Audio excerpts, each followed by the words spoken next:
Pagkatapos ng kasal, hindi ko kailanman ibinigay sa aking asawa ang pera at hindi rin siya kailanman humihingi. Nang maospital ako at kailangan ng pera para sa operasyon, natuklasan ko ang tiyankok na katotohanan. Ang kwentong ito na aking ikukwento ay totong nangyari. Umaasa ako na maaari kang makarelax abang nakikinig. Nagsimulang manghilap ang aking tiyan ng matinding hapdi. Mahigpit kong hawak ang aking kanang tagiliran at ang malamig na pawis ay binasa ang aking kamiseta na suot ko mula ng umaga. Biglang dumating ang sakit nang inilalabas ko ang aking motorsiklo mula sa underground parking ng opisina. Napilitan ang mga katrabaho kong tumawag ng taxi para dalhin ako sa emergency room ng Central Manila General Hospital. Lumabas ang nurse na nakadamit puti mula sa examination room, hawak ang folder na may lamang aking medical na record. Dahan-dahan niyang tinapik ito sa metal na mesa. Lumaganap ang kanyang malinaw na boses sa maingay na koridor. Mga kamag-anak ni pasyenteng Juan de la Cruz, nandito na po ba? Ang pasyente ay may acute appendicitis na may palatandaan ng necrosis, kailangan ng agarang operasyon. Ang pamilya ay kailangang pumunta sa cashier at magbayad ng advance na 5,000 piso para maisayos namin ang operating room, hindi maripangantayin. Ibinaba ko ang aking ulo sa sandalan ng plastik na upuan, sinusubukang buksan ang aking makamata at tumingin sa paligid. Si Maricel, ang aking asawa, ay kakarating pa lang, halos wala ng hininga. Nakadamit pa rin siya sa kanyang opisina, medyo gusot na, at ang kanyang buhok na hastili nakatali sa ponytail ay nakakalat na, may ilang sinulit na bumabagsak sa kanyang no. Nang makita ko ang aking asawa, pakiramdam ko ay tulad ng isang nalulunod na tao na nakakita ng lifebuoy, hirap na nagsalita. Bumubulong ako na pumunta na si Maricel sa cashier at magbayad para mabigyan ako ng pain reliever. Ngunit hindi lumapit si Maricel sa akin. Tumayo siya 1 metro lang mula sa upuan kung saan ako nakaupo. Ang kanyang tingin ay kakaibang walang pakialam.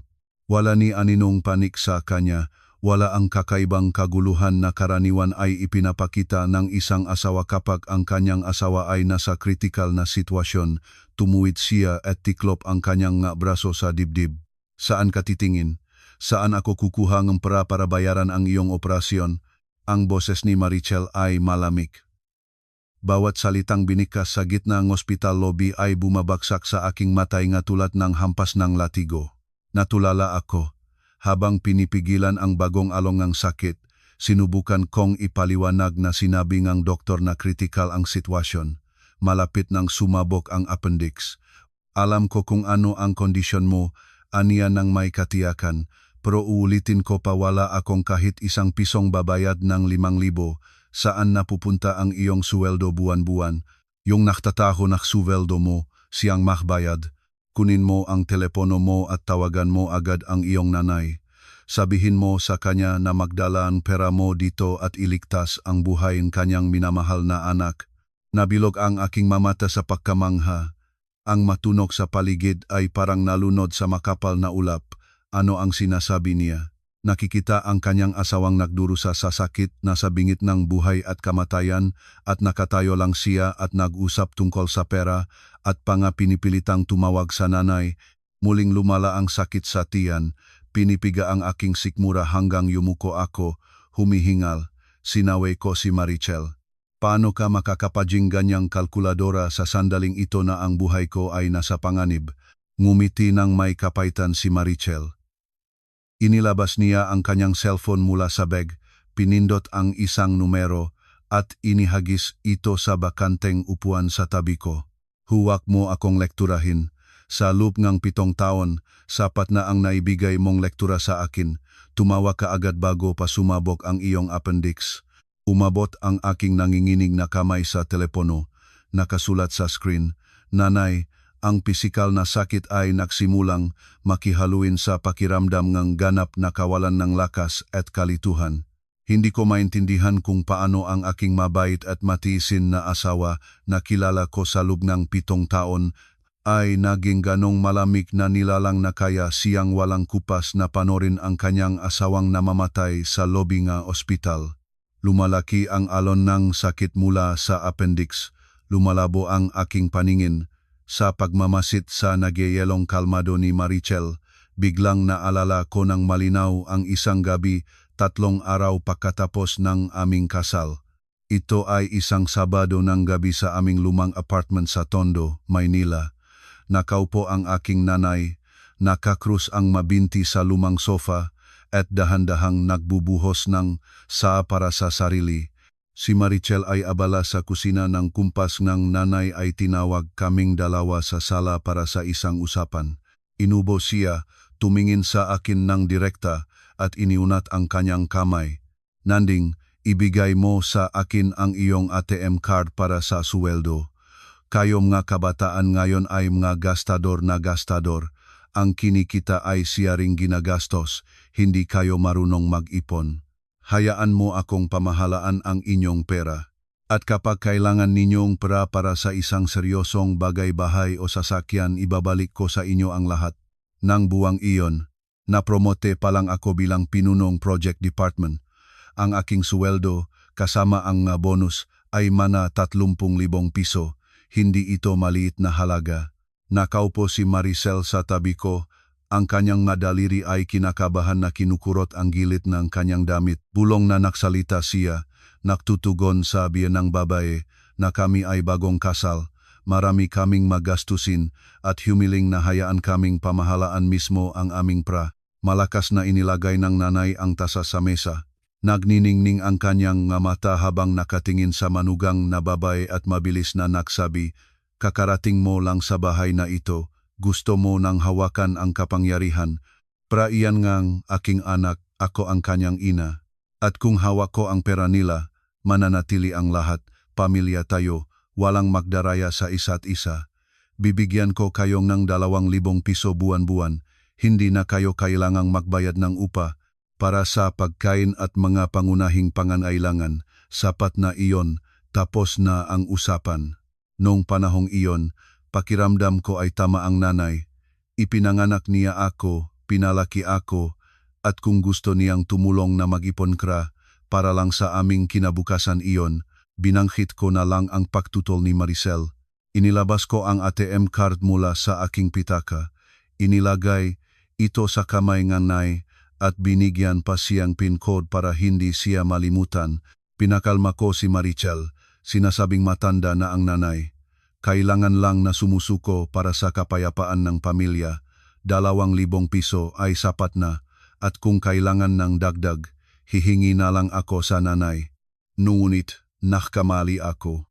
Sa loob ng 7 makakasunod na taon, ni isa sa mga buwang iyon ay hindi nagbigay ang nanay ng kahit isang pirasong labis sa miserang halagang iyon 2,000 para sa 2 tao sa mahal na Maynila, para sa gasolina, kuryente at tubig, regalo at libing. Imposibleng gawain iyon. Si Marichel mula sa isang mabago at magandang babae ay unti-unting naging isang pagod at naubusan na babae. Kailangan niyang bilangin ang bawat sentimo, bumili ng karne na may diskwento sa dulong araw sa palengke. Maraming beses siyang tahimik na umiyak sa gabi, nakikiusap sa akin na bawin ang card dahil hindi na siya kayang mabuhay ng ganito. Ngunit ako, dahil sa hangal na pagmamalaki ng panganay na anak, ay sumisigaw sa kanya, nagsasabing palagi siyang nagrereklamo at hindi marunong pamahalaan ang pera dahil ang 2,000 ay hindi naman maliit. Buong puso akong naniwala sa mga salita ng aking ina ng aming pera ay nasa savings account at kumikita ng interes. Buong puso kong pinoprotektahan ang aking dugong kamag-anak, iniiwan ang babaeng kasama ko sa higaan na nag-ulan ng ngapihati at nagsisikap na mabuhay sa kondisyon ng matinding pagtitipid. Ang malakas na tunong telepono ay nagbalik sa akin sa katotohanan ng emergency room. Sumagot ang nanay sa ika-5 ring. Mula sa kabilang dako ay biglang tumama sa aking tainga ang malakas na musika. Tila nasa isang party siya kasama ang kanyang kaibigan mga kapwa matanda. "Bakit ka tumatawag sa oras na ito?" Busi ako. Ang matulin na boses ng nanay ay lumabas mula sa speaker. Layasan ni Marichel ang loudspeaker para marinig naming dalawa. Naktipon ng lakas, naupo ako ng mayos at naksalita sa mikropono, umubo. "Nanay, nasa ospital ako. Sinabi ngang doktor na malapit nang sumabog ang aking appendix. Kailangan ng agarang operasyon. Pakidalhan mong para sa advance. 5,000. Nanay, wala si Marichel sa katawan. Sa kabilang dakong linya ay ilang segundo ang katahimikan. Ang malakas na musika ay humina. Pagkatapos, malakas na nagbuntong hininga ang nanay at sa kanyang boses ay maririnig ang pagkabagot. Huwag kang magpabigla-bigla.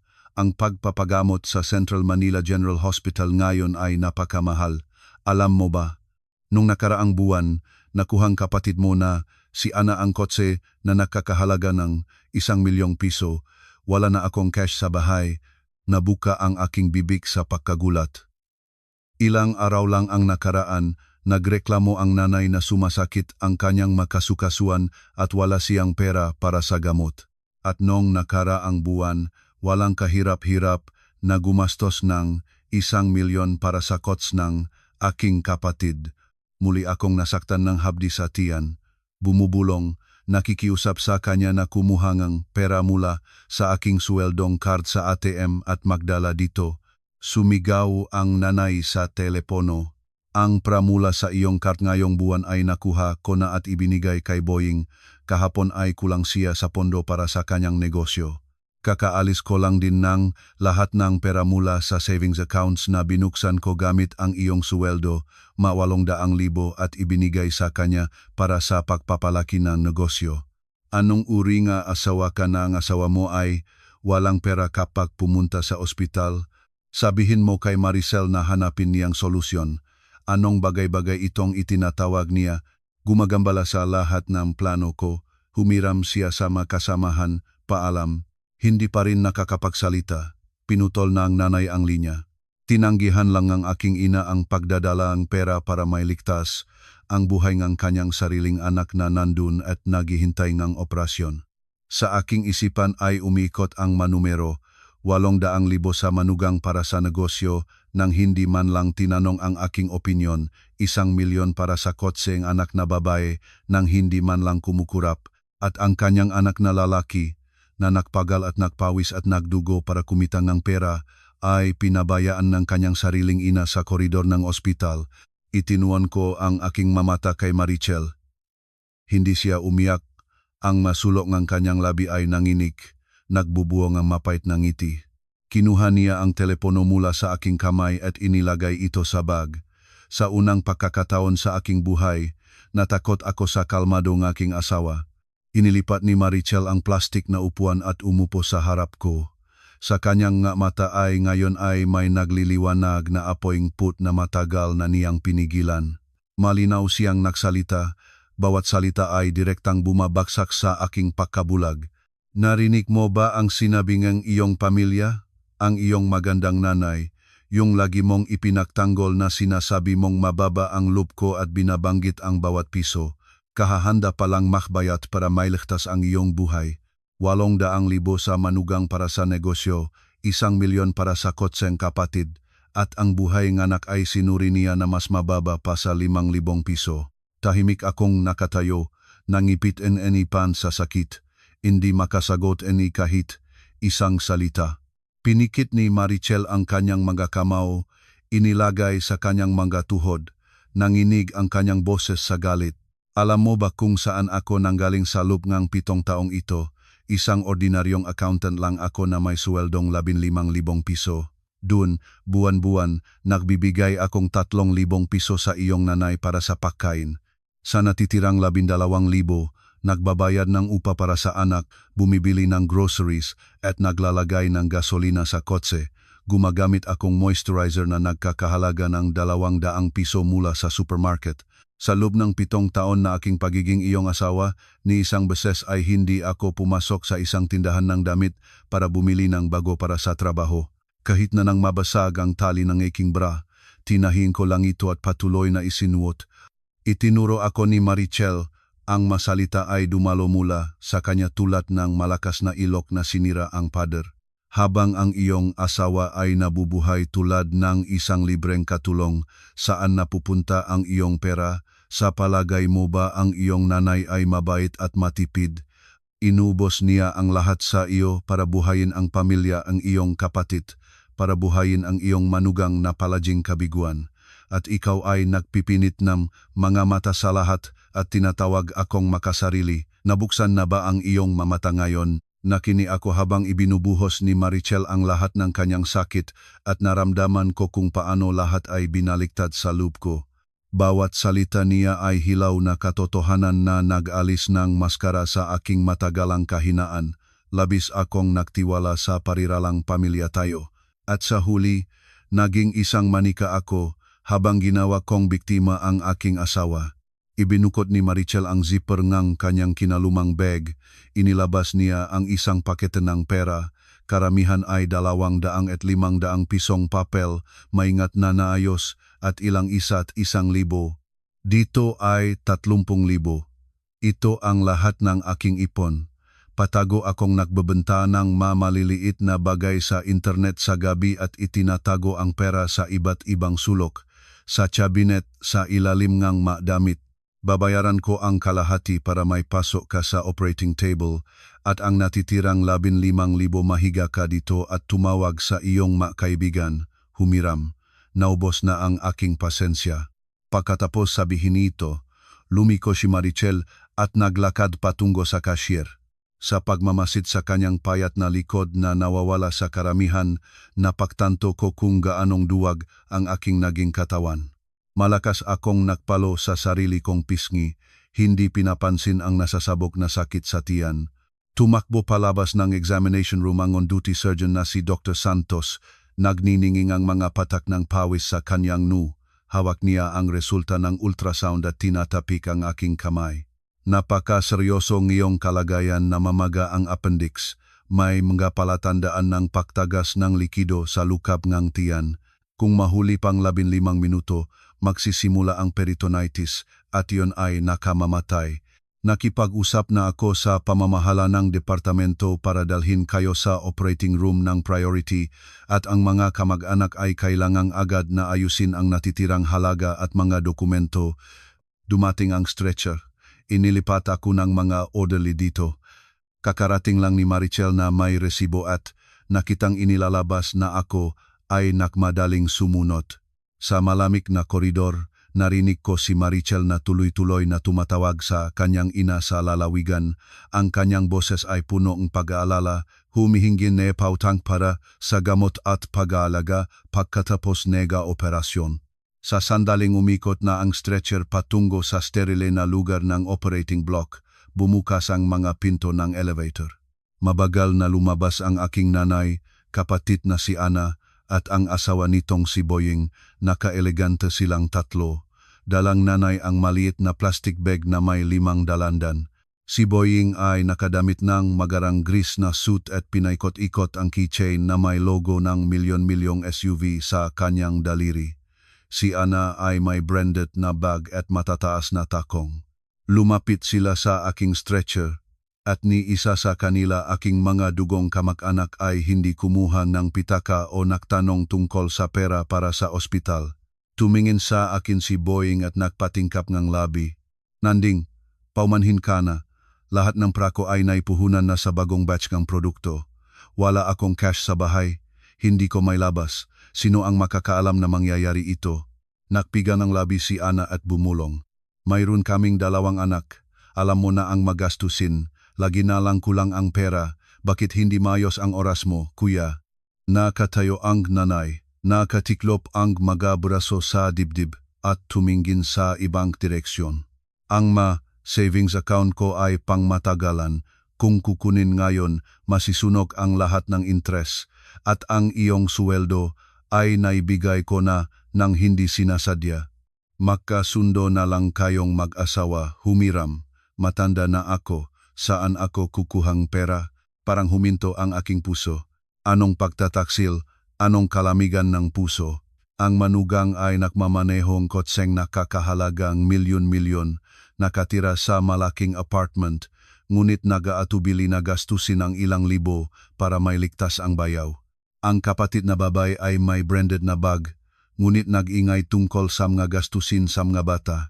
At ang aking ina, na nasa kanya ang aking ATM card na bawat buwan ay may pumasok na 30,000, ay nakatayo at tahimik na tumatanggi. Mahiga ako sa stretcher at hindi sumagot ng kahit isang salita. Itinulak ako ng doktor papasok sa likod ng mga salamin na pinto. Naksara ang mga pinto, pinutol ako mula sa mga huwat na tunok sa labas. Nagsimulang daloy ang anestesia sa ugat.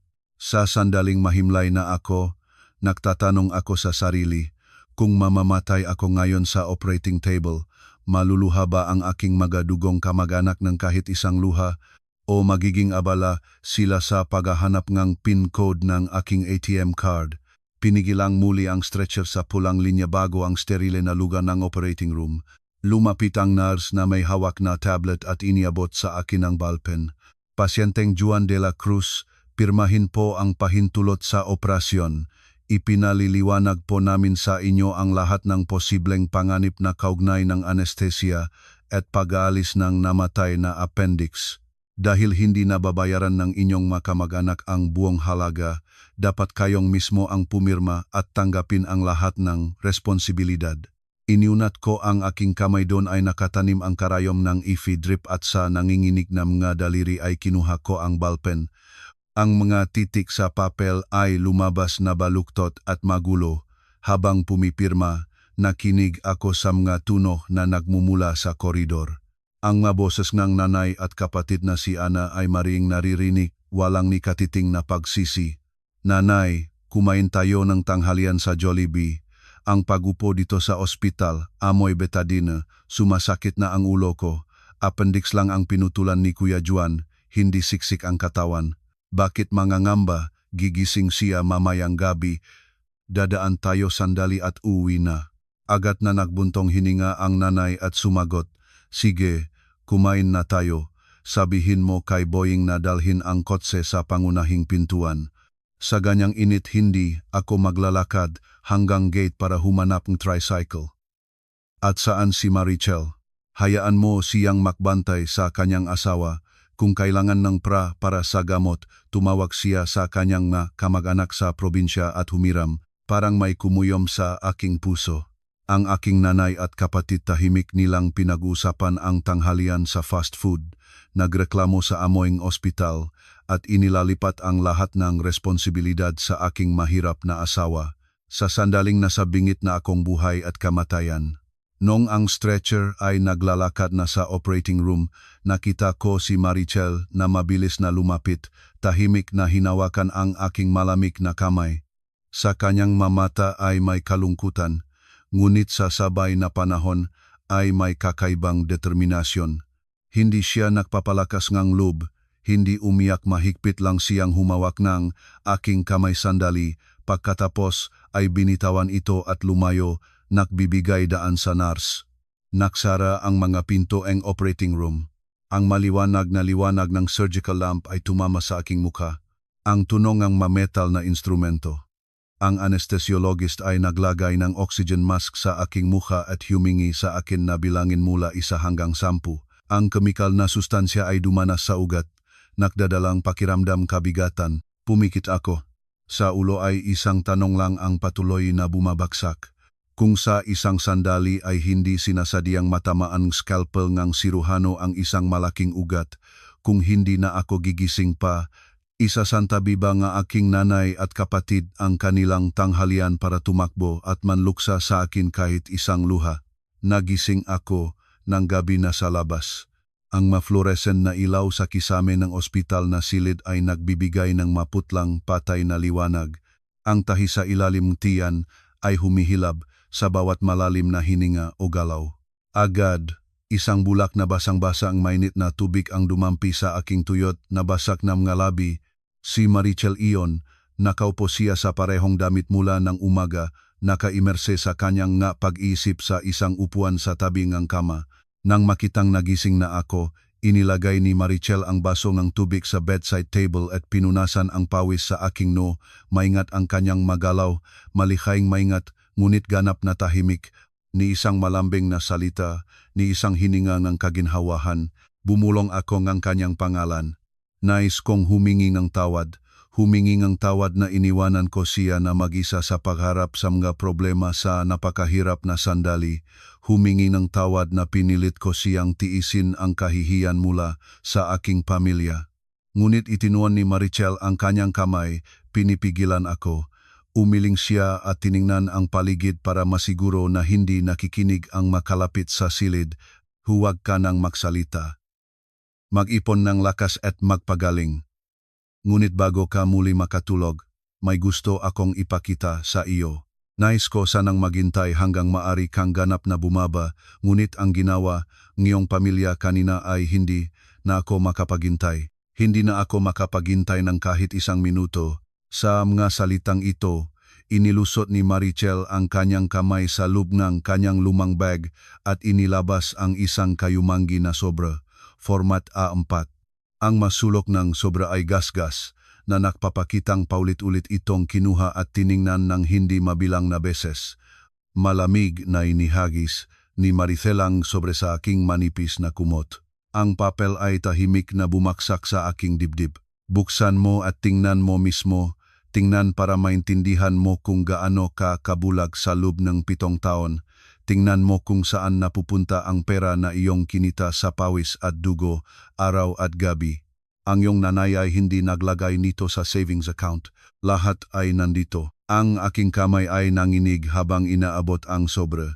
Makapal ito, ang pandikit sa 4 na dulo ay matagal nang natuyo. Inilabas ko ang buong tumpok ng papel. Sa liwanag ng nga ilaw, ang logong bangko, nakalimbag sa pula sa kaliwang sulok ng bawat pahina, ay agad na nakita ko. Detalyadong bank statements buwan-buwan simula pa sa araw na inihayag ng nanay na kukunin niya ang aking suweldong card. Pinag-aralan ko ang mga hanay na numero na sumasakla sa mga pahina. Ang sakit mula sa tahi ay tila lumipas kumpara sa bagyo na nagnangatal sa aking ulo. Binuksan ko ang statement para sa Oktubre na karaang taon. Nakabold ang isa limbag. Ika-5. Kredito mula sa employer 30,000. Ika-6. Online transfer na debit na halagang 25,000. Sa field na layunin ng pagbabayad ay malinaw na nakasulat para kay Boying pondo para sa negosyo. Lumipat ako sa Nobyembre. Muli, suweldo 30,000 at muli pagkatapos ng 2 araw na debit ng 22,000. Sa pagkataong ito, ang layunin, transfer kay Ana para sa pagbabayad ng pagkukumpuning ang apartment. Nagbasa ako sa huling 5 statement. Magkapareho ang larawan. Sa sandaling dumating ang pera mula sa kumpanya tuwing umaga, maaga o kinabukasan ay inilipat ito sa account ng kapatid na si Ana o ng manugang na si Boying. Malalaking halaga 20 hanggang 25,000 ay regular na nililipat. May mga buwan na nakukuha ang dagdag na trabaho at bonus na 30,000 at agad itong hatiin ng nanay sa 2 at inilipat sa kanyang mga paboritong anak. Ang malayunin ng pagbabayad ay nagbubunyag ng buong katotohanan. Para kay Boying para sa pagbili ng camera equipment, kay Ana para sa bayad sa airline ticket patungong Boracay. Walang savings account sa aking panggalan. Walang ma-interest na dapat sanang nakasegura ng aming kinabukasan, gaya ng pangako ng nanay. Halos 3 milyong piso. 3 milyon aking suweldo sa loob na 7 taon ay hanap na nasipsip. Mabilis kong kinuha ang kalkula sa ulo. 30,000 sa isang buwan, pinarami sa 12 buwan, at pinarami sa 7 taon ito ay higit sa 2,2 milyon. Binibigyan kami ng nanay ng 2,000 sa isang buwan, kaya 208 sa lubang 7 taon. Ang natitirang halaga mahigpit sa 2,2 milyon piso ay direktang napunta sa bulsa ng aking manugang para masakla ang kanyang depektibong negosyo at sa account ng kapatid para mabayaran ang kanyang maluho na pamumuhay. Bumagsak ang bank statement mula sa aking mga kamay at nahulog sa sahig. Binuka ko ang aking bibig, humihingal ng mabigat. Pakiramdam ko ay puno ngang bato ang aking dibdib, mahirap at masakit huminga. 7 taon akong napagod mula pa sa maaga hanggang sa huling gabi, tiniisin ang napagpunang boss, nagdulok sa sakit ng tiyan dahil sa laktaw na tanghalian. At lahat ng sakripisyong ito ay sa huli ay nagsilbi lamang para sa magarang pamumuhay ng aking pamilya habang ang aking asawa ay tawad-tawad sa palengke. Bago pa man mari akong makabawi mula sa pagkabigla sa ATM card, nakita ko si Marichel na kumukuha ng isa pang piraso ng papel mula sa bag na may maliwanag na pulang header. Iniabot niya ito ng direkta sa aking mukha. Huwag kang magmadaling magtaka. Ang pangunahing sorpresa mula sa iyong nanay para sa iyo ay nandito pa rin. Basahin ng maingat kung ano ang nakasulat sa kanang itaas na sulok. Kumunot ang aking mga mata. Malalaking titik abiso NG na huling utang ay tumama sa aking mga mata. May-aring ang card, Juan de la Cruz. Ang impormasyon ng passport ay ganap na katugma sa akin. Credit limit, 50,000. Kasalukuyang utang, 221,000 piso, kasama ang pangunahing utang, interes, multa sa pagkaantala at bayad sa koleksyon. Ano ito? Bumubulong ako. Sinabi ko kay Marichel na hindi ko kailanman nag-apply ng credit card. Hindi ko alam kung paano gamitin ang plastic na ito. Mapay ng gumit, si Marichel. Hindi ka nag-apply. Ang gunit ang iyong nanay ang nag-apply.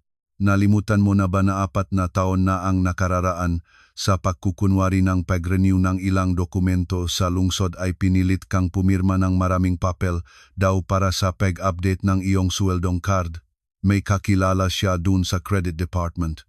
Nakuha niya ang iyong passport at sa anumang paraan ay nakagawa siya ng credit card na may malaking limit. Ang card, siyempre, ay nanatili sa kanya. Ang mga SMS na kumpirmasyon ay pumupunta sa kanyang numero. Ikaw ay isang manika sa kanyang mga kamay at wala kang muwang. Nakmadali akong ibaling ang abiso para mabasa ang detalye ng transaksyon sa card. Ang mali niyang nakaprint na teksto ay nagbubunyang krimen ng aking sariling ina. Ikaw to, NG Oktubre. Card payment, 15,000 piso sa isang boutique sa SM Malvasia. Ika, 15 ng Nobyembre. Card payment 20,000 piso sa computer store para sa opisina. Ika, 20 ng Disyembre. Card payment 30,000 piso sa travel agency para sa biyahe sa abroad. Sino ang gumamit ng lahat ng bagay na ito? Sino ang naglagbay? Ang kapatid na si Ana ay nagmamalaking ang bagong bag sa harap ng lahat ng kamag-anak. Ang manugang na si Boying ay ipinagmamalaki ang opisina na may bagong kagamitan. Ang aking nanay ay may pagmamalaking nagpapakita ng larawan mula sa abroad sa kanyang mga kaibigan. At ako, ang matalimayng anak, ay ngayon ay nahiga na may malaking utang na napunta sa blacklist ng bangko at habang buhay ay nawalan ng kakayahang mag-avail ng loan para sa bahay o negosyo. Sa sandaling ito, ganap na bumagsak ang kalmado ni Marichel. Itinago niya ang mukha sa gilid ng aking ospital na kama. Ang kanyang payat na mga balikat ay nanginig. Ang maluha na pinigilan niya sa loob ng 7 mahabang taon ay sa wakas ay pumutok. Hindi siya naniyak, humihibik lang siya, nahihirapang huminga. Ito ay tunong-amput na napunta na sa hangganan. Nakikita mo ba kung paano ginawa nga iyong pamilya sa atin? 7 taon akong namuhay sa bahay na iyon na mas masahol pa sa katulong. Kailangan kong lihim na lumabas ng bahay bago pa man sumikat ang araw para makaabot sa part-time work at makakita ng para sa lampin ng anak. Nasuot ko ang isang murang jacket ng 3 taon, hindi nangahas bumili ng bago. Kahit yogurt ay hinati ko kalahati sa anak ko at ang natitirang kalahati ay kinain ko mismo. Itinaas ni Marichel ang kanyang mukha. Ang kanyang namumula at namumuhong mamata ay direktang tumingin sa akin. Hiniling ko sa isang kaibigan na nagtatrabaho sa bangko na lihim na ay print para sa akin ang lahat ng statement na ito. Sa bawat pagkakataon na hawak ko ang susunod na pahina, namamasagi ang aking puso. Nakikita ko si Ana na proudly bumabalik sa bahay na may bagong bag at naghahambog na regalo ng asawa iyon. Nakikita ko ang iyong nanay na masayang nag-impake nga maleta para sa bakasyon at nagsasabing pasasalamat ng manugang ang magpadala sa kanya. Alam mo ba na ang pasasalaman at mga regalo na iyon ay binili gamit ang iyong dugo at aking pawis? Nang humingi ako sa iyo na bawin ang card, sumisigaw ka na mababa ang loop ko, isang babaeng nagbibilang ng pera sa loop ng sariling pamilya. Narito ang iyong pamilya. Pinilit nila akong mabilang ang bawat sentimo para mabuhay, habang naktatambak silang ang iyong pera. Nakinig ako sa bawat salita ni Marichel, at pakiramdam ko ay milyon-milyong karayom ang pumapasok sa aking puso. Ano ang nagawa ko sa aking asawa? Dahil sa bulag na pagmamahal ng anak, dahil sa hangal na pagiging mapagparaya ng lalaki, mismong tinulak ko ang babaeng nagmamahal sa akin sa isang bangin. Ang 30,000 piso na dinala niya para mailigtas ako ngayon, pera ito na kinita niya sa walang tulog na mga gabi, nagtitipid sa lahat. At ang mga taong tinawag ko na mga dugong kamag-anak ay malamig na itinulak ako sa pintuan ng kamatayan, nag-atubilang gumastos ng kahit ilang libo, habang nakaupok sila sa bundok pera na kinita ang aking mga kamay. Iniunat ko ang aking kamay puno ng wire mula sa IV drip at mahigpit na hinawakan ang nanginginig na kamay ni Marichel. Wala akong karapatang punasan ang kanyang luha, kaya lang ay nangipit ng ngipin at bumuno, ngunit bawat salita ay punong timbang ng isang panata. Marichel, nakamali ako sa lahat. Kalmahin mo ang sarili mo. Nangangako ako sa iyo bukas, pipilitin ko silang ibalik ng parasitong iyon ang lahat hanggang sa huling sentimo. Ibabalik ko ang lahat ng pag-ari ng aming pamilya. Binawi ni Marichel ang kanyang kamay at pinunasan ang kanyang luha gamit ang tissue. Hindi na siya umiyak. Ang sandaling kahinaan ay lumipas, nagbigay daan sa bakal na ekspresyon na hindi ko nakita sa loob ng 7 taon ng aming buhay magkasama. Ibinukat ni Marichel ang gilit na bulsa ng bag at inilabas ang 2 malinis na piraso ng papel, inilagay sa gilid ng kama. Hindi ko kailangan ang iyong mawalang kwentang pangako. Marami ka ng pangako ng maraming beses. Ngayon dito sa silid na ito, kailangan mong gumawang desisyon. Binibigyan kita ng 2 pagpipilian. Itinuro ni Marichel ang daliri sa unang pahina. Sa itaas ay malinaw na nakalimbag. Petisyon para sa annulment.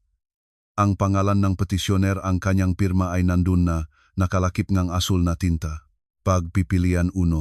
Pipirmahan mo ang dokumentong ito. Sa loob ng 1 oras, sama-sama kong kukuhain ang magamit namin ng aking anak at alis mula sa lumang apartment na iyon. Mari kang maging ATM ng iyong nanay, kapatid at manugang hanggang sa wakas ng iyong buhay. Pinalaya ko ang aking sarili. Ang utang na 221,000 piso sa bangko, iyan ay problema mo. Makakahanap ng makatarungang hatian ang hukuman. Tumingin ako sa petisyon para sa annulment at isang bukol ay tumayo sa aking lalamunan. Ang pirma ni Marichel ay malinaw, walang kahit katiting na pag-alangan. Umiling-iling ako, sinusubukang mahawakan at mapunit ang papel, ngunit mabilis na nahawakan ni Marichel ang aking kamay. Inilipat niya ang daliri sa 2 pahina. Ito ay isang kamay sulat na kasunduan. Pagpipilian 2, pipirmahan mo ang kasunduang ito. Malinaw na nakasulat dito ang lahat. Ibibigay mo sa akin ang lahat ng kapangyarihan sa pamamahala ng pinansyal. Bukas, hihilingin mong ibalik ang iyong ATM card. Pipilitin mo ang iyong pamilya na bayaran ang utang sa credit card at ibalik ang lahat ng 3 milyon. Kung pipiliin mo ang landas na ito, magiging kasama mo ako at tutulong sa iyo na makamit ang katarungan. At pagkatapos noon, lilipat tayo at magsisimula ulit mula sa simula. Pumili ka. Hindi ako nangailangan ng kahit 1 segundo para pag-isipan ito. 7 taon akong namuhay na parang bulag. Ang aking buhay ay kakaligtas lang salamat sa 30,000 pisong kinita ng aking asawa sa pawis at dugo niya, habang ang taong nag-enjoy sa yaman na aking nilikha ay walang ginawa para sa akin. Kinuha ko ang ballpen na iniabot ni Marichel at naktipon ng lahat ng lakas sa kamay na may IV drip. Matatag na pinirma ang aking pangalan sa ilalim ng kasunduan. Tumingin ako sa kanya ng diretso at sa mapaos ngunit determinadong boses ay nagsalita. Pinipili ko ikaw, sinusumpa sa aking buhay. Hindi na kita pahintulutang magdusa kahit 1 araw pa. Mula ngayon, tayo lang 2 ang pamilya. Pakikitunguhan ko silang nararapat at ibabalik nila ang lahat hanggang sa huling sentimo. Maingat na tiningpi ni Marichel ang kasunduan at inilagay sa kanyang bag. Ang petisyon para sa annulment ay kuminat niya at inihagis sa basurahan sa ilalim ng kama. Sa gabi enige, ospitaw na silid na yung napuno eniga, amoy enigamot. Hindi kami natulog magikasama, kaming nagiplano eniga, laban para sa aming pera. Dapat na itong magsimula bukas ng umaga. Madaling araw pa lang ay bumukas ang pintong ng silit. Pumasok ang aking nanay na may hawak na termos. Sumunod si Ana at si Boying. Maganda ang damit nila at ngumingiti, para bang hindi kailanman nangyari ang kahapon ang araw na pinabayaan nila akong mamatay. Umupo ang nanay sa isang upuan at binuksan ang termos. Ang amoy ng murang chicken soup ay tumatama sa ilong. Mapagmahal siyang naksiksik na sabaw sa plastik na mangkok. Nanding, kumain ka ang sabaw. Mula pa sa madaling araw nakpakulo na ako. Ang pinakamahal na parteng manok ang inireserba ko para sa iyo. Ang appendicitis ay maliit lang. Ilang araw at malalabas ka. Huwag kang mag-alala tungkol sa pera. Kami ni Ana at Boying ang magbabayad ng lahat. Wala kang iniisip. Tumingin ako sa mangkok ng sabaw, sa mga taba na lumulutang sa ibabaw. Naksimulang makpumilit ang aking sikmura sa pakasuklam. Kahapon, nang nakikiusap ako para sa tulong, wala siyang 5,000 piso. Ngayon, nang lumipas na ang krisis salamat sa pera ng aking asawa, nagdala siya ng murang sabaw at ginagampanan ang papel ng mapagmalingang ina. Sa mabilis na galawng kamay, pinalis ko ang mangkok mula sa mesa. Kumalat ang sabaw sa tila na sahig. Umurong ang nanay. Ang kanyang mamata ay lumawak sa galit. Nais na niyang sumiga. Nanay, tama na. Ang sabaw na iyon ay nakakahalaga ng 500 piso. Kayo ang magbabayad ng lahat. Ano ang babayaran ninyo? Kahit 1 piso ba ang binayaran ninyo para sa ospital kahapon? Kunot ang noni Boying at humakbang pasulong. Sinusubukang patahimikin ako ngang autoridad ng isang mas matanda. Nanding, tama na ba iyan? Nakasakit ka at parang nawalan ng isip. Kahapon ay force majeure talagang wala kaming pera. Ikaw ay lalaki. Dapat maunawaan mo, hindi mag-ihagis ng plato. Sa sandaling ito, si Marichel, na nakatayo sa sulok, ay biglang tumayo. Hindi siya nagaksaya ng oras sa mga salita. Inihagis niya ang makapal na paketeng bank statements at credit card notice sa mesa sa harap nila. Hindi na kailangan ng sabaw ng aking asawa. Ang kailangan niya ay ang manumero sa mga papel na ito. Boying, Ana, ngayon ay naglalaro tayo ng bukas. Linawin natin ang lahat dito at ngayon. Ang tatlong ngumingiting mukha ay biglang naging abo. Ang kanilang matingin ay nakadikit sa pulang logo ko sa mga papel. Nagsimula ang mapagpasyang labanan. Tumingin si Boying sa mga statement, lumitaw ang pawis sa kanyang ngunit ang likas na galing sa negosyo ay agad na kumontrol. Kinuha niya ang mga papel, inihagis ito pabalik sa mesa, at nagsimulang magsalita ng malakas, sinusubukang talunin ang katahimikan. Marichel, anong sirkus ang ginagawa mo? Huwag na nating ibuka ang basura ng pamilya sa ospital para paaliwin ang lahat. Ang prani Nanding ay nasa pag-ingat ng nanay para sa makasamang gamit. Hiniram ko ito para sa sirkulasyon sa negosyo.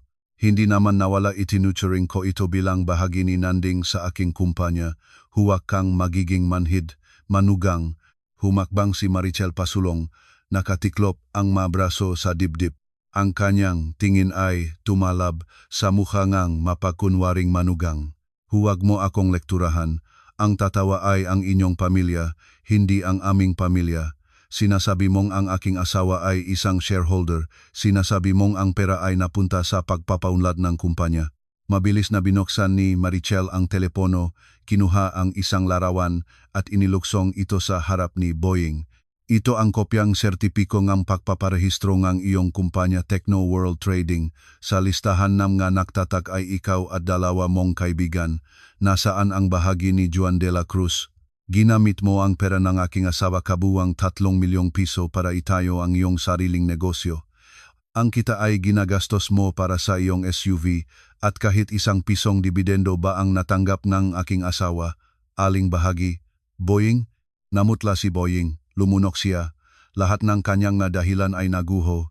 Ang kanyang pagiging matalim sa salita ay nabigo. Hindi siya humiram. Hayagan niyang inangkin ang pera ngang bayaw para pagyamanin ang kanyang sarili, nagtatago sa likod ng ugnayan ng pamilya. Malamig na idinagdag ko, nakahiga sa kama. Manugang, hindi mo na kailangang magpaliwanag. 3 milyon kasama ang interes sa lubnan, 7 taon. Maghanda kang ibalik. Kung wala ang aking pangalan sa iyong kumpanya, ang aking pra ay wala ring negosyo sa iyong bulsa. Nakita ni Ana na ang kanyang asawa ay napilitan, agad siyang nakatayo. Itinuro niya si Marichel at lumipat sa kanyang pamilyar na mapansaklaw na sigaw. Ikaw walang utang na loob. Pinakaisahan mo ang asawa laban sa ina, laban sa mga kamag-anak. Para itong aking kapatid, at may karapatang ang aking ina na magpasya kung sino ang bibigyan. Ako ay kanyang tunay na kapatid. Kung mayroon akong makahirapan at hinihiling ko sa nanay ang tulong, iyon ba ay labag sa batas? Huwag kang maningkamot sa pera ng iba. Natawa si Maricel. Ang kanyang pagtawa ay malinis, ngunit puno ng panlalait. Dahan-dahan siyang nahanap sa tumpok ng papel ng 2 resibo. Narito ang kahirapan ng aking mahal na hipag. Si Ana ay nagreklamo na kulang ang pera para sa mga bata, ngunit noong nakaraang buwan ay bumili ng bagong Hyundai na nakakahalaga ng 1 milyong piso. Ang bill ay isang bayat lang. Ang kotse ay nakarehistro sa pangalan ni Svetlana, ibig sabihin ay Ana. Exactly noong araw na iyon, kinuhang nanay ang lahat ng pera mula sa ATM card ni Nanding at ibinayad sa dealership. Binaling ni Marichel ang 2 pahina at tinapik ang linya na naka-italics. At hindi iyon lahat. Nagreklamo kang nasa kahirapan. Ngunit nagdadala ng bag na nakakahalaga ng 25,000 at naglalakbay sa abroad. Lahat ng libangan ay binayaran gamit ang credit card na nakarehistro sa pangalan ng aking asawa. Sa kabuuan, nakbigay ka sa kanyang ang utang na halos 221,000 piso.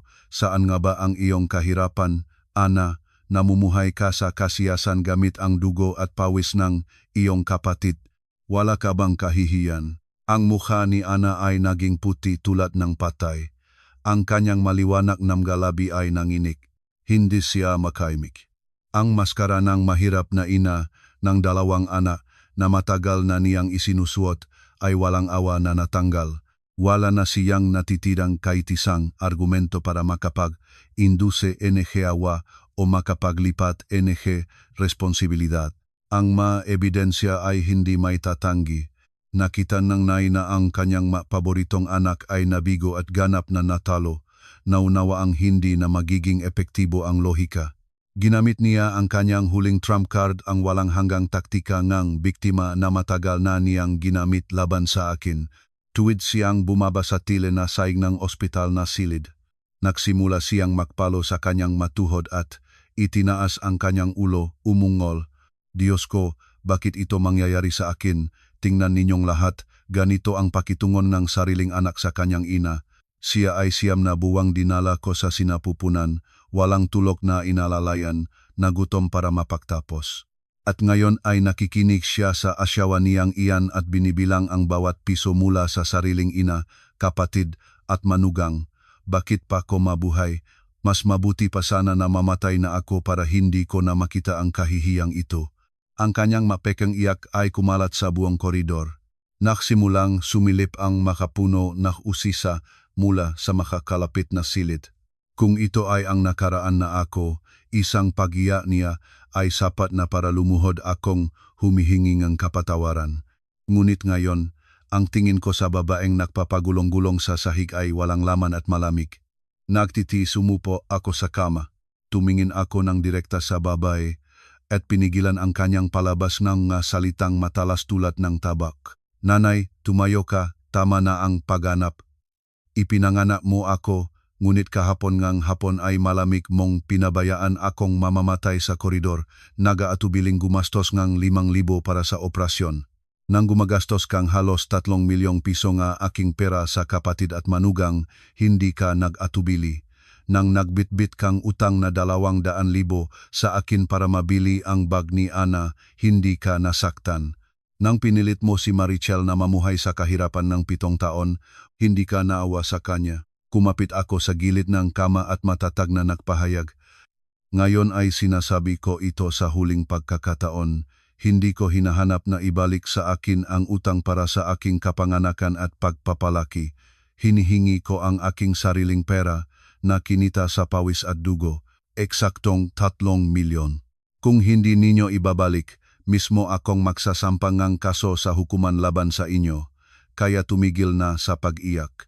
Ang iyong maluha ay hindi na nakakahalaga ng kahit 1 sentimo.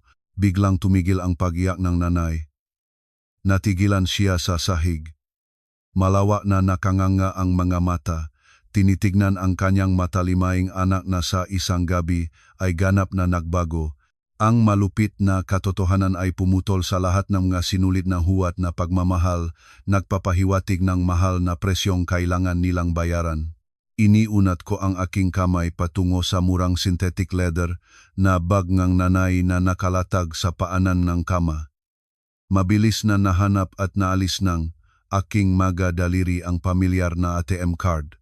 Sa gulat ay bumuka siya para kunin ito, ngunit pinigilan siya ng determinadong tingin ni Marichel. Itinuon ko ang card sa antas na aking makamata at malinaw na binahkas. Mula ngayong buwan, ang aking suweldo ay magiging sa may-ari nito. Ang tungkol sa utang na 3 milyon bibigyan ko kayo ng eksaktong 7 araw. 7 araw mula ngayon para makuha ang buong halaga at ilipat sa account ni Marichel hanggang sa huling sentimo. Itinaas ni Boying ang kanyang baba. Ang kanyang manipulador na ugali ay muling lumabas. Itinuro niya akong daliri. Nagtatakot ka ba sa amin? Saan kami kukuha ng 3 milyong piso ng sabay-sabay? 3 milyon ay hindi 3,000. Darating ka ba na may patalim para sibuin ang utang? Ngumiti ako at tumango. Hindi ako pumapatayng sinuman, ngunit alam kong mabuti ang inyong mahihinang punto. Ang iyong kumpanya Techno World Trading ay kasalukuyang naghahanda para sa isang malaking government tender. Kung ipadadala ko ang statement na ito sa iyong makasosyo at mapatunayan na ikaw ay isang manloloko na nagnakaw sa kamag-anak para panalagin ang negosyo, sa tingin mo, ano ang mangyayari sa iyong reputasyon? Sino ang gustong makipagtransaksyon sa isang taong ginagamit ang kanyang pamilya? Binuksan ni Ana ang kanyang bibig para magbuhos ng mga sumpa, ngunit agad akong lumipat sa kanya. At tungkol sa iyo, kapatid, kung sa susunod na Martes ay wala akong makitang pera sa account, ipiprint ko ang lahat ng resibo para sa kotse, bag at dadalhin ko ang ito sa iyong opisina sa gobyerno. Liligid ako mula sa silid ng boss hanggang sa HR department at titignan kung ano ang sasabihin ng iyong kasamahan at superior tungkol sa isang empleyado na kinakaw ang kanyang kapatid para sa maluho niyang pamumuhay. Sa tingin mo, mananatili ka pa rin sa pwesto ang Deputy Department Head pagkatapos noon? Ang aking banta ay tumalab ng tiyak sa pinakamasaktan na lugar, parehong nagpatigil si Boying at Ana. Ang kanilang kayabangan ay nawala, at sa kanilang mamukha ay nabasa ang takot at pagkabalisa. Ang nanay ay tinitingnan ang kanyang paboritong anak na natatakot, hindi na nangangahas na humingi ng kahit ano. Tahimik nilang kinuha ang kanilang termos at lumabas ng silid, dala ang kahihiyan at pagkaaba. Ang 7 araw ay lumipas sa nakabibinging katahimikan. Wala ni isang tawag, wala ni isang mensahe mula sa aking pamilya. Marahil ay tinataya nila ang aking kalambutin. Umaasang banta lang ang lahat at hindi ako maglakas loob na kumilos. Nakamali sila. Ngayon ay huling araw na. Sinuring doktor ang tahi at pinahintulutan na akong lumabas. Ang sugat sa ibabang tiyan ay sumasakit pa rin sa paglalakad. Dala ni Marichel ang bag ng magamit at maingat na sumusuporta sa akin nang lumabas kami ng ospital at huminto ng taxi. Dumiretso tayo sa aming inuupahang apartment para makapahinga. Sinabing doktor na huwag kang magsikap, tanong ni Marichel. Nang nakaupo na kami sa sasakyan, tumango akong may determinasyon. Sabihin mo sa driver na dumiretso sa Tondo. Kailangan kong tapusin ang utang na ito ngayon din. Ang sasakyan ay lumakad sa maingay na lansangan at huminto sa harap ngang lumang apartment building na may kuba-kubang dilaw na pintura. Sa harap ngang basang semento na hagdan ngang gusali lugar na nagmumula sa aking pagkabata, lugar na dati kong itinuturing na pinakaligtas na tahanan. Sinabi ko sa aking sarili na kailangan kong alisin ang huling pataang kahinaan. Sa pagahon sa hagdang ito, titigil akong maging anak na nakasalalay sa ina, magiging lalaki na akong lalaban para sa katarungan para sa kanyang asawa. Ang kahoy na pinto ng apartment ng nanay ay bahagyang nakabukas. Mula sa sala ay naririnig ang mahinang bulong. Itinula ni Marichel ang pinto. Silang tatlo ay nakaupo sa mesa. Nang makita nila kami, nagmadaling itinaas ng nanay ang isang bagay sa ilalim ngang unan sa sofa. Tumayo si Ana. Nakatiklop ang mga kamay sa baywang. Anong ginagawa mong pumunta rito? Kakagaling lang sa ospital. Sa halip na humiga sa bahay, nagmadali kang pumarito para mangutang sa sariling ina. Gusto mong ilagay kami sa hukay, Nanding. Dahan-dahang inilipat ko ang upuan para kay Marichel. Pagkatapos ay lumipat sa kapatid. Naparito ako para kunin ang pag-ari ko. 7 araw na ang lumipas. Gusto kong makita ang pera sa account. Ang nanay, na mukhang humihilab ang dibdib, ay kumuha ngang passbook mula sa ilalim ngang unan. Inilagay niya ito sa mesa at inusad sa akin. Ang kanyang boses ay puno ngang trahedya.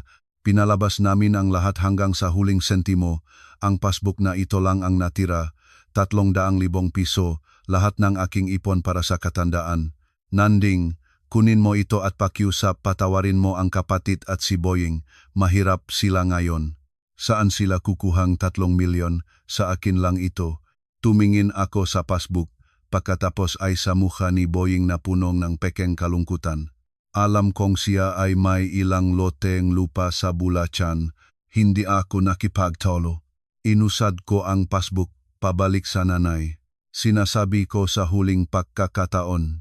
Hindi ko kailangan ang iyong passbook. Kailangan ko ng 3 milyong piso cash. Ni isa man piso ay hindi maaring kulang. Ngayon bago mag-alas 5 ng hapon. Kung wala ang pera sa account ng aking asawa, bukas ng umaga, ang lahat ng statement ay nasa mesa ng nakasosyo ni Boying at sa opisina ng boss ni Ana. Nasa inyo ang desisyon.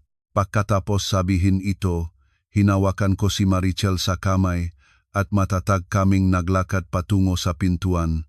Sa likod namin ay umugong ang sumpa ni Ana at iyak ng nanay, ngunit hindi na ako lumingon. Naksara ang pinto. Bumababa ako sa hagdan, iniiwan ang mataong nagbubuklot sa akin ng dugo, ngunit ang mga kaluluwa nila ay puno ng kasakiman. Gabing 7 araw, mahimbing akong nakahiga sa makipot na kama ng aming inupahang apartment. Si Marichel ay nagpapaluto sa kusina, hinahalo ang kanin at karne. Napakatahimik, kaya naririnig ko ang tiktak ng relo sa dingding. 5:05. Biglang nag-vibrate ang telepono sa bedside table. Naririnig ang tunog ng notifikasyon. Kinuha ko ang telepono, binuksan ang screen. Ang banking app ay nag-abiso na sa account ni Marichel ay may naipasok na 500,000 piso. Ang nagpadala, Anatolio, ang aking manugang, sa wakas ay sumuko. Natakot siyang mawalan ng muka at ng milyon-milyong kontrata at may put na inilabas ang pera na kanyang inangkin. Hindi pa lumipas ang 10 minuto, dumating ang isa pang notifikasyon. Sa account na inaipasok pa ang 500,000. Sa pagkakataong ito, ang nagpadala ay si Annabella, ang aking makasariling kapatid na palaging nagreklamo sa kahirapan. Sa huli ay napilitang ibenta ang kanyang maalahas at alisin ang ipon para tapusin ang bibig ng kapatid na itinuturing niyang walang hanggang ATM. Nang dumilim, muli ay tumunok ang telepono. Sa pagkakataong ito, tumatawag ang nanay. Sa sandaling sumagot ako, narinig ko ang kanyang pinasamit na pag-iyak. Nanding, kinuha ko ang lahat ng pera sa passbook, humiram sa mga kamag-anak para makuha ang huling 500. Ikinredito ko na, kabuuan ay 3 milyon. Masaya ka na ba, Nanding? Winasak mo ang iyong pamilya. Tiningnan ko ang balanse na higit sa 3 milyon. ngunit hindi naramdaman ang kasiyahan o tagumpay. Ang aking pawis at luha sa loob ng 7 taon ay nakbalik lang sa nararapat nitong lugar. Tahimik akong sumagot. Natanggap na ang pera, tapos na ang lahat. Mag-ingat ka sa sarili mo, nanay. Pagkatapos sabihin ito, ibinaba ko ang tawag. Ang labanan para sa pra ay nanalo, ngunit ang presyo ay ang ganap na pagkabasag ng tinatawag kong pamilya. 1 buwan pagkatapos ng discharge, ganap na akong gumaling. Sa malaking halagang nasa aming kamay, ang una naming ginawa ay isinama si Maricel para tumingin ng mga apartment. Mabilis naming napili ang isang maluwag at maliwanag na apartment sa bagong gusali malapit sa paaralan ng aming anak. Bumili rin ako ng murang family car para makabiyahe kami ng comfortable. Lahat ng dokumento para sa apartment, para sa sasakyan ay pinagsigasigan kong napangalan kay Maricel. Ito ang pinakamaliit na maaari kong gawin bilang kabayaran sa aking matapat na asawa sa mga taon kahirapan. Sa araw ng lipatan, nakaupo ako sa maluwag na balkonahe at pinindot ang numero ng nanay. Ito ang huling beses na tinatawagan ko siya, aking sariling kagustuhan. Nanay, lumipat na kami sa bagong apartment. Tinatawagan kita para malaman mo kung nasaan na ngayon ang iyong apo. Sa kabilang dakong linya, ang boses ng nanay ay puno pa rin ng samang loob. Bumili kang ganoong malaking apartment, ngunit ang iyong ina ay hindi mo iimbitahan na doon tumira. Nakalimutan mo na ba ang nagsilang sa iyo? Malalim akong huminga at tahimik na sumagot. Wala akong galit sa iyo, wala na akong sama ng loob sa kapatid at kay Boying, ngunit hindi ko mapapalampas ang nangyari at hindi ko maaring makunwaring wala itong nangyari. Mula ngayon ay wala na tayong anumang pinansyal na pakikitungo. Buwan-buwan, magpapadala ako sa iyong 100 pisong panggastos. Sa mga pista at kasal ay darating ako para magampan ang aking tungkulin bilang anak. Sa lahat ng iba, bawat isa ay mabubuhay sa sariling buhay. Mabigat na bumulong ang nanay at pinutol ang tawag. Ang tawag na iyon ang naglagay ng panghuling hangganan sa lahat ng ng nakaraan. Lumabas si Maricel mula sa silid, dala ang 2 basong malamig na katas ng mangga. Yumakap siya sa akin at makasama naming pinanud ang lungsod sa gabi, nagsisiyap sa mga ilaw. 7 taon ng buhay sa kasinungalingan, manipulasyon at kahihiyan ay opisyal na natapos na. Sa ilalim ng mapayapang langit ng gabing iyon, mahigpit kaming nahawak ng kamay ng aking asawa, binubuksan ang bagong kabanata ng aming buhay malaya, independyente at tunay na masaya. Katapusan,